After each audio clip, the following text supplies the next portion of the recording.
Hey, what's going on, everyone? Henry Kaminski here from uniquedesigns.net with another quick little video on how to help you articulate your brand's voice.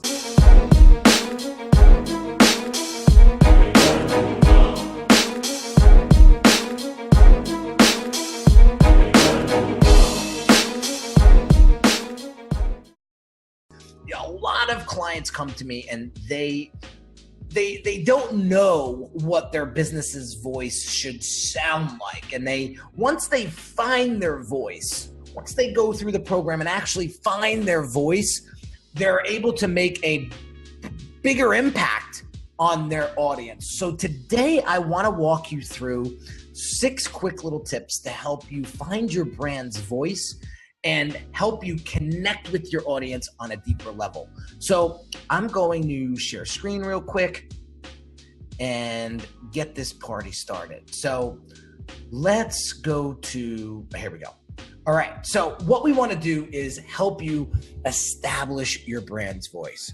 So here's how expressing your brand's personality through words matters. And verbal identity ranges from the language that you use to communicate to the names that you actually put on your products and services. So let's check it out. So here's 6 tips for building a great verbal identity for your brand.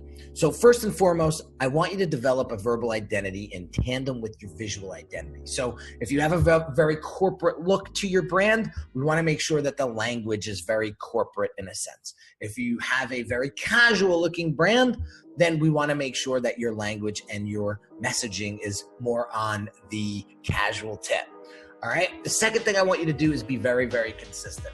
Very much like I just said, when you have that consistency with your brand's language and voice and your brand's identity and look and feel, you're going to create a tremendous amount of trust, consciously and subconsciously. See, our audiences all want to feel safe.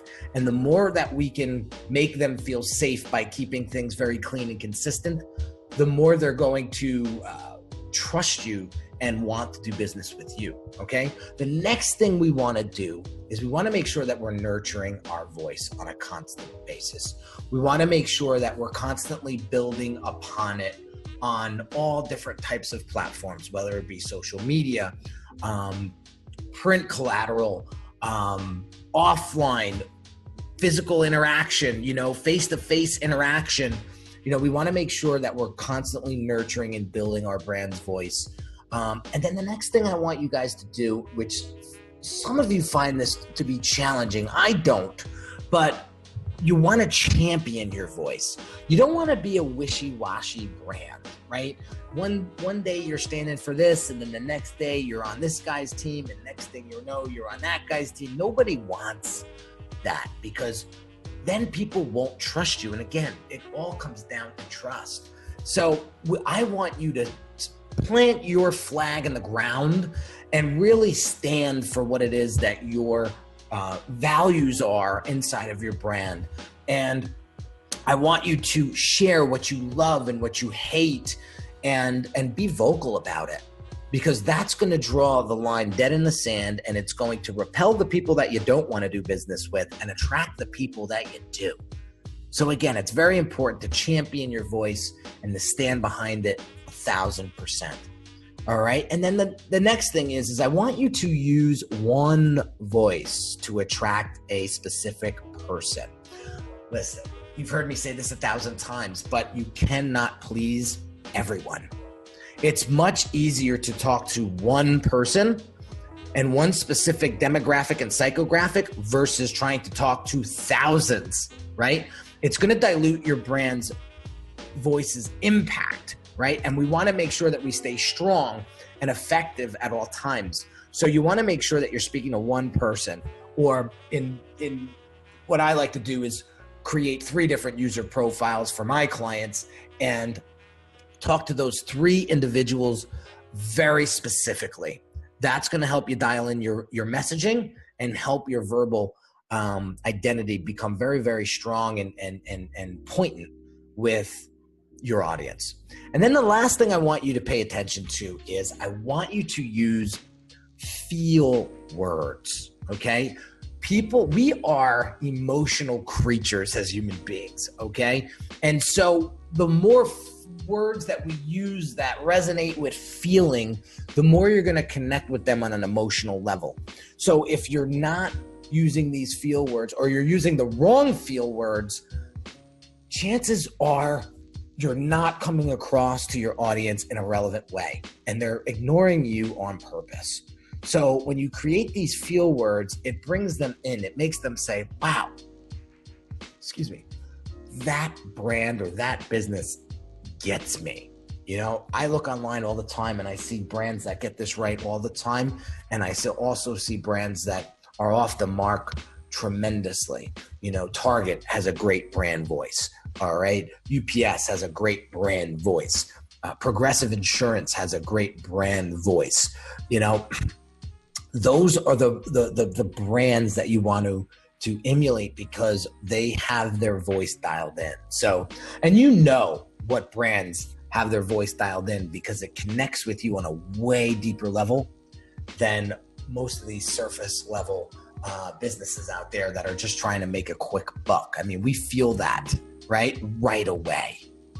And so here are some examples of some great verbal identities, right? Some of these that you probably already know, right? They're extremely popular. The Nike Just Do It, Adidas, Impossible is Nothing, McDonald's, I'm loving it, Stella Artois, Reassuringly Expensive, BMW, The Ultimate Driving Machine, Audi, don't quite know what that means in German, but they are a very established brand, right? L'Oreal, Because I'm Worth It, Gillette, the best a man can get, Tesco, Every Little Helps, right? So I don't have to go through all of these, but you get the idea. You know, when you have a great verbal identity that's quick, punchy, and straight to the point. Here at Unique Designs, we have a very strong verbal identity, and it's refused to give up.